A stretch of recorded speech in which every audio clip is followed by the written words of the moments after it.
या व्हिडिओमध्ये आपण क्षयरुग्णाचा क्लिनिकल फॉलोअप कसा भरायचा हे बघणार आहोत. क्लिनिकल फॉलोअप म्हणजे रुग्णाचा उपचार सुरू झाल्यानंतर दर महिन्याला त्याच्या उपचाराची काय प्रगती आहे किंवा त्याचा पोर्टलवरील डाटा कोणता अपूर्ण आहे हे बघण्यासाठी आपण क्लिनिकल फॉलोअप घेणार आहोत. फॉलोअप डिटेल्स या ठिकाणी क्लिक करायचं आहे. त्या ठिकाणी क्लिक केल्यानंतर ॲडचं जे ऑप्शन आहे त्याला क्लिक करायचं. पेशंटचा उपचार सुरू झाला त्याच्यानंतरची जी तारीख आहे 1 महिन्याची ती येते 19. आपण 18 तारखेला फॉलोअप घेतला असं दाखवू शकतो. पेशंट आपल्याकडे मेडिसिन घेण्यासाठी 18 तारखेला आलं होतं. 1 महिना झाल्यानंतर पेशंटची भेट आपल्याला आरोग्य संस्थेत झाली म्हणून face to face at health facility. Connect to patient. Does the patient feel improvement in their condition. Yes, पेशंटला विचारलेलं आहे की त्याला किती फरक पडला. त्यानंतर त्याचं वजन आपण चेक करणार आहोत 1 महिना झाल्यानंतर. तर त्याचं वजन पूर्वी 69 होतं, आता वजन केलं तर त्याचं 1 किलो वजनात वाढ झालेली आढळून आलेली आहे. आपण या ठिकाणी 70 किलो वजन नमूद केलेलं आहे. त्यानंतर रिझन फॉर मिस डोस म्हणजे रुग्णाने डोस चुकवला असेल तर त्याची काय काय कारणं असू शकतात या ठिकाणी दाखवलेली आहे. आता आपल्या ह्या रुग्णाने डोस चुकवलेला नाही त्यामुळे मी या ठिकाणी 0 केलेलं आहे.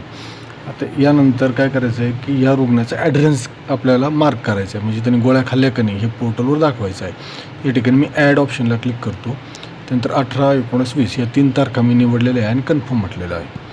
त्यानुसार या ठिकाणी ग्रीन कलर ह्या तारखेला आलेला आहे, म्हणजे ह्या रुग्णाने या तारखेला औषधे घेतलेलं आहे.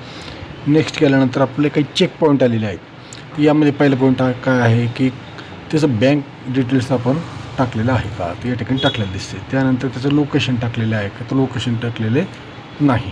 ॲड टेस्ट त्याचं फॉलोअप आहे तर तो 2 महिन्यांनी येणार आहे. त्यानंतर डिस्पेन्शन त्याची औषधं खतवलेली आहे का, तर औषधं 1 महिन्याची खतवलेली आहे. त्यानंतर कॉन्टॅक्ट ट्रेसिंगची माहिती भरलेली आहे का, भरलेली आहे, परंतु खाली ब्ल्यू कलरमध्ये कॉन्टॅक्टचं नाव नाही, म्हणजे नुसतं आकडा टाकला आहे परंतु त्या कॉन्टॅक्टचं निक्षेप पोर्टलमध्ये नोंद केलेली नाही आणि उपचारावर घेतलेले नाहीत, हे काम पेंडिंग आहे. त्यानंतर कोमॉर्बिडिटी म्हणजे HIV आणि डायबिटीज जे 2 आजार TBसाठी घातक असतात त्या आजारासाठी हे आपल्याला कोमॉर्बिडिटी बघणं गरजेचं आहे. त्यानंतर मी नेक्स्ट करत आहे आणि या ठिकाणी आता पुढच्या महिन्याची तारीख येणार आहे. पुढच्या महिन्याची तारीख येते मेची 14 तारीख. त्या तारखेला तो आपल्याकडे औषधी गोळी घेणार आहे.